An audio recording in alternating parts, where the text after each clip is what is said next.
मुंबईतल्या अनेक प्रभागामध्ये स्टार प्रचारकांचा मोठा फायदा झाला.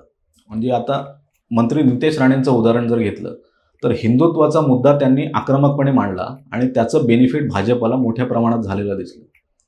तुम्हाला हे कुठेतरी जाणवलं का की स्टार प्रचारकांचा मोठ्या प्रमाणात पक्षाला फायदा झाला? निश्चित. मी म्हणेन काही प्रमाणात हिंदुत्वाचा मुद्द्याचा खूप चांगला परिणाम दिसून आला. जिथे जिथे हिंदू बहुल होते आणि जिथे मुस्लिम परिसरामध्ये होते तर तिकडच्या हिंदूंनी चांगल्या प्रकारे तो मुद्दा चालला.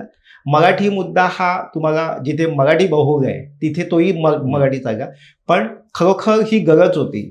आज मी आता प्रभागांचं मुद्दाम उल्लेख नाही करत कारण ते कुठेतरी धर्माच्या नावावर किंवा मतदान मागितलं असं नको व्हायला. पण एक गोष्ट तर खरी आहे की काही ठिकाणी जिथे मुस्लिम बहुल विभागामध्ये मतदान मिळणार नाही आणि तिथे काही हिंदू वस्ती आहेत तिथे याचा जबरदस्त प्रभाव दिसून दिला आणि तिकडची लोक तेवढीच बाहेर पडली आणि त्यातूनच भाजपचे जे नगरसेवक निवडून आलेत हे त्याचाही खूप चांगला परिणाम आहे.